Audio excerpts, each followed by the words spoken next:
Good morning. Welcome to week 4 of organizational behavior.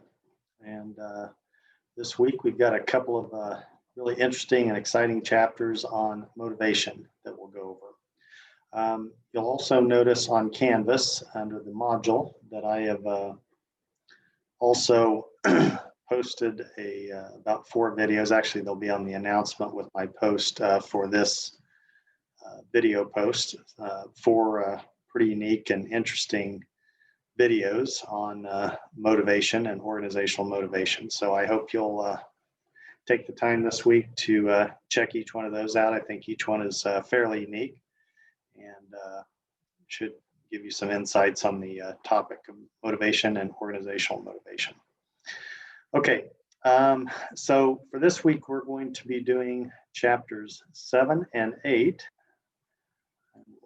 Get my screen shared to where we can look at those together.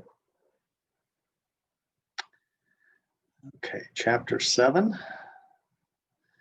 This one is on motivation concepts.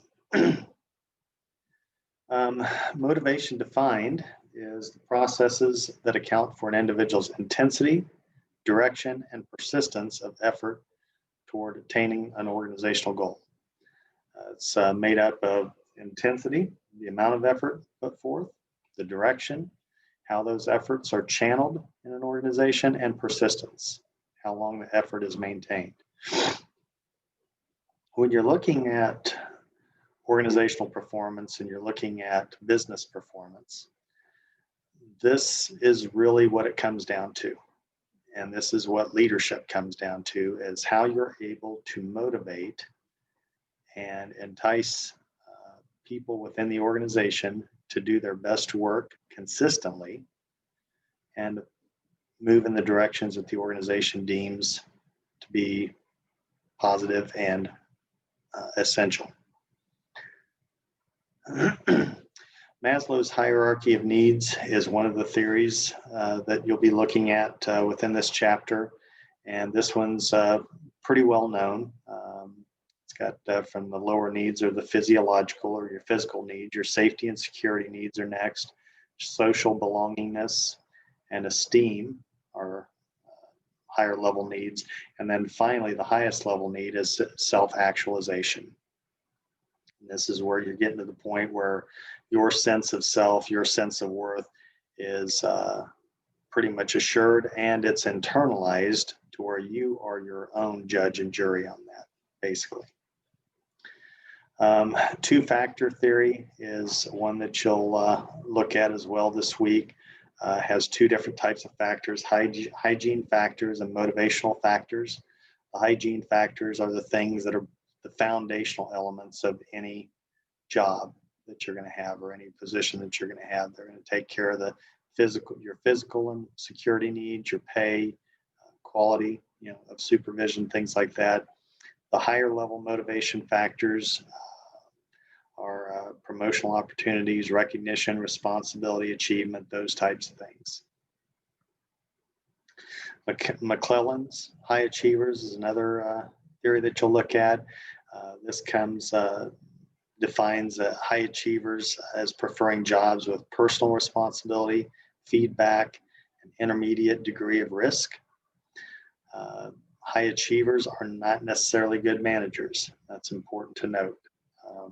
You'll see, for instance, really great salespeople are high achievers normally, but they don't necessarily make good managers. Now, every once in a while, you'll see one that can make that transition, but it's really having to learn an entirely new skill set in many cases.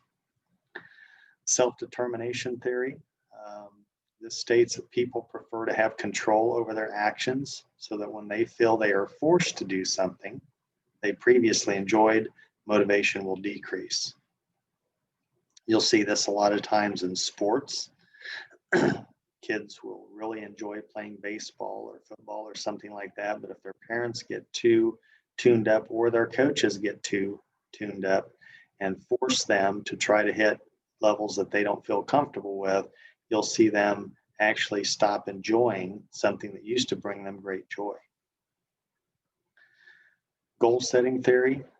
Goals increase performance, but there's some specifics. When those goals are specific, difficult but acceptable, and accompanied by feedback.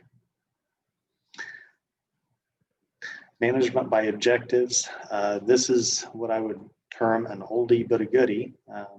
This has been around and been studied pretty significantly since when I was a traditional student in college, and probably even well before that, probably even in the 50s and 60s. But management by objectives converts overall organizational objectives into specific objectives for work units and individuals.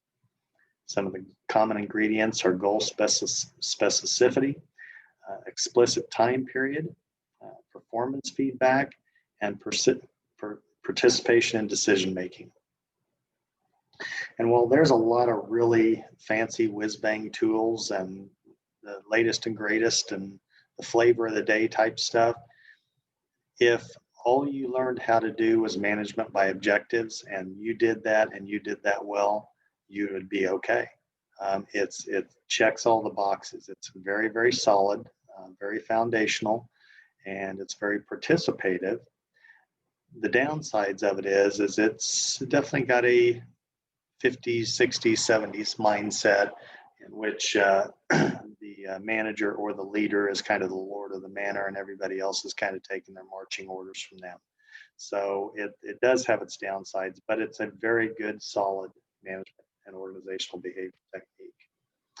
Other contemporary theories, self-efficacy theory, reinforcement theory, equity, and expectancy theory. You'll be looking at all those this week in the chapter. Self-efficacy theory is an individual's belief that he or she is capable of performing a task. And that's increased by gaining experience, watching others do the tasks successfully, also having people believe in you and believe in your skills to be able to do that, and then also being able to get energized and have a positive framework. Equity theory, employees weigh what they put into a job situation against what they get out. They compare their input outcome ratio with their input outcome ratio relevant to others. So you're not only looking at whether you feel like you're getting a fair return for what you're putting in, but you're also saying how others are being motivated and paid and compensated for what they do. So even if you're doing an average job and getting an average income, if you see others skating by and they're getting the same pay, that can have a negative effect.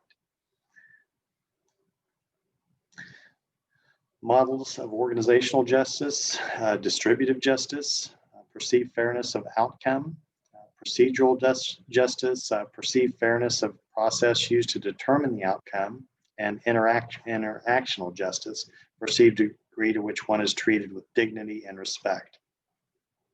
And those all lead to organizational justice.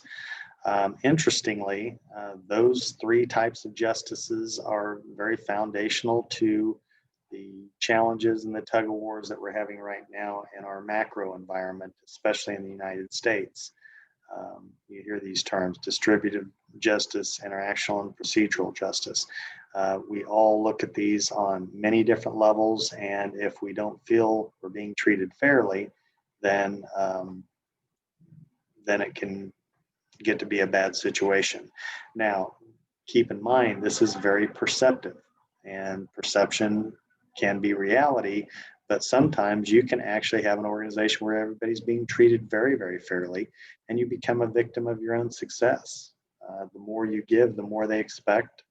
And so sometimes you can almost, the snake can almost eat itself, if you will. So we all struggle with these, and everybody is going to have a different idea of what's fair and what's not fair. And if you had 1,000 people, they'd plot a different point on the spectrum. So that's what's challenging for managers and leaders, and this is why we have to study and be aware of it. Job engagement, the investment of an employee's physical, cognitive, and emotional energies into the job performance. Higher levels of productivity, fewer safety incidents, and lower turnovers are some of the benefits of job engagement. And I think those are all very well researched and shown to be true.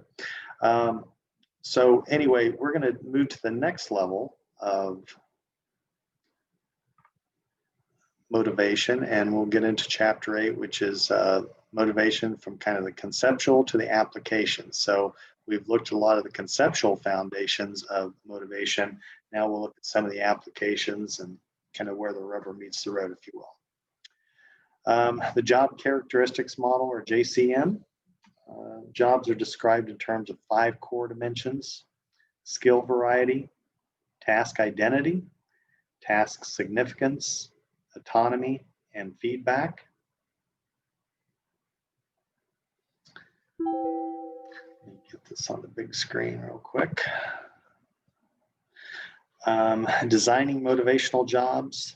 JCM design jobs give internal rewards. Individuals' growth needs are moderating factors. And motivating jobs must be autonomous, provide feedback, and be meaningful. So a lot of work is being done currently in terms of job design, and that contributes mightily into the organizational behavior, because we're trying to figure out how to get more out of people.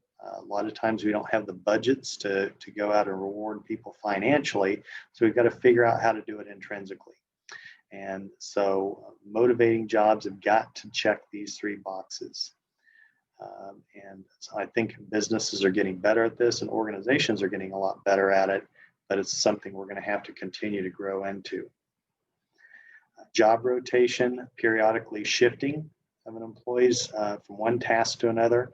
You'll see this in manufacturing plants quite a bit, or industrial situations where they'll train employees on multiple different types of jobs. They'll even reward them for being cross-trained.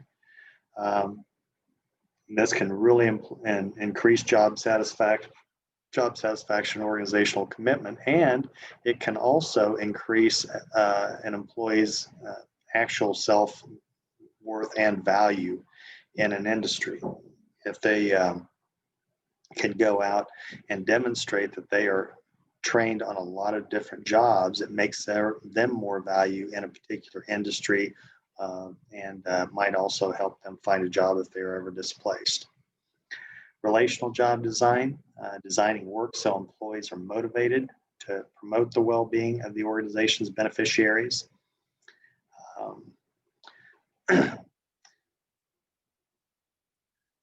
Relate stories for customers who have benefited from the company's products or services, connects employees directly with beneficiaries. So just really trying to incentivize employees to understand how their jobs impact those that are affected and beneficiaries of their results. You'll see in my particular industry, when I was in the manufacturing farm equipment industry, you would see at times where engineers would come out on demonstrations to actually see how the products worked in the fields with customers. They would come to field days. They would go to farm equipment shows like in Nebraska and some of the bigger shows, and actually get to listen to the customers firsthand and understand how they were impacted by how the equipment performed in the field. So there's a lot of really different and unique ways you can accomplish this. Alternative work arrangements, and we're seeing a lot of this employed right now. Even the pandemic has impacted this quite a bit. Flex time, where workers can start and leave at certain times. They can work 8 hours a day, and they can choose whether it's starts at 10 o'clock or 8 o'clock in the morning, or even 6 o'clock in the morning. Job sharing, where 2 or more individuals split a traditional job. This can work really well with folks that have family responsibilities, those types of situations. Telecommuting, where you're working remotely at least a couple of days a week. We have done that on steroids with the current situation with the pandemic.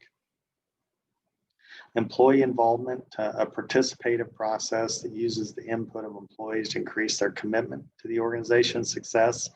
And this is exhibited in a lot of different realms. If you look at Silicon Valley, you look at some of the more leading edge tech companies, they're playing around with this stuff. I think I shared a video on Holacracy, is a really good example of an organizational model that's really pushing the limits on that. Participative management and representative participation are a couple we'll look at here a little bit. Participative managements where employees and subordinates share a significant degree of decision-making power with superiors.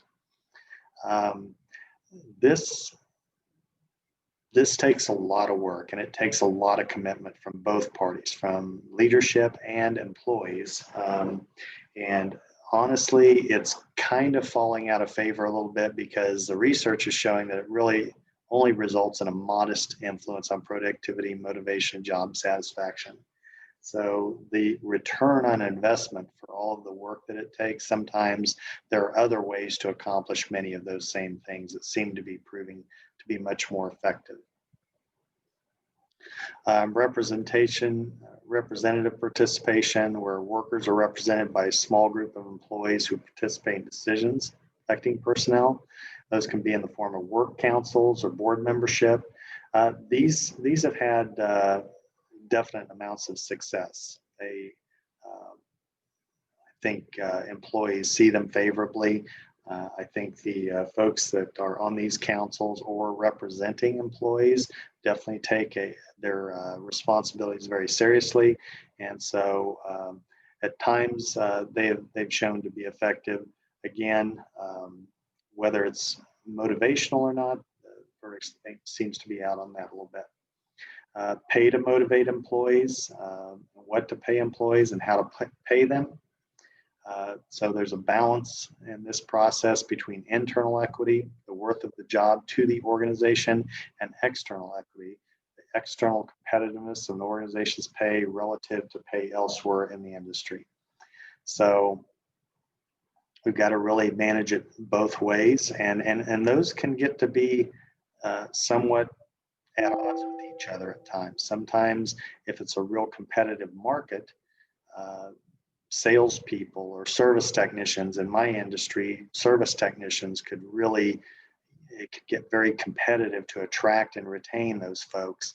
And so sometimes you felt like you had to pay more than really maybe even what you felt like it was worth to the organization. So you'd have to then play around with your revenue models. So if we were going to have to pay our technicians a little bit extra or a lot extra to keep them at times, we would at times have to change the way that we charge them out with our customers.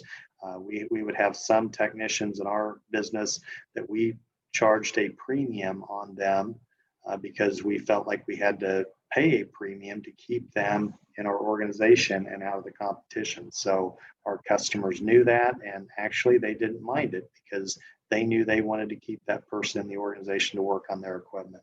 We are very upfront and honest about that. A few different types of pay programs, piece rate pay. Workers are paid a fixed sum for each unit produced. Merit-based pay is on individual performance. Bonuses rewards employees for recent performance, and employee stock ownership programs. All of these have been and can be and will be very successful in the future. There isn't a right or wrong one in this. Sometimes it depends on the situation, and particularly employee stock ownership programs. If you have aging owners that want to be able to cash out of the business, and if they don't have next generation people in the family that are coming in behind them, they may choose to do an ESOP. And it's a really good option in that type of particular situation. And again, some of these plans will work better with sales type programs. Some of them will work better in other types of situations. So neither one of these is specifically right or wrong. It's very situational. Benefits to motivate. Benefits and flexible benefits programs can be very good benefits for people. I really stress to students to look at the benefits about as much as you do the pay, because particularly health insurance benefits and retirement benefits, things like that, can be extremely important in jobs and job rewards. Intrinsic rewards, employee recognition programs can be very good ways to reward and recognize people within the organization. Again, some firms do this very well, others not so much. It's you know, there's somewhat of an art to it, because sometimes when you're recognizing someone else, somebody else feels they should have been recognized as well, and so you can have some negative repercussions with that. Same thing with any type of recognition that you're doing in an organization. So, okay, well, that's it for chapter 7 and 8 for this week. Again, I hope you'll pay attention and look at the videos that I post. I think each one of them is good in their own right. So as time permits this week, I'd encourage you to take a look at those. Again, we're halfway through this semester. We're on week 4, not quite halfway, but we're on week 4. So hope everybody's able to keep up so far. If I can do anything to help you, or you have any questions, don't hesitate to reach out, and we'll look forward to talking to you next week.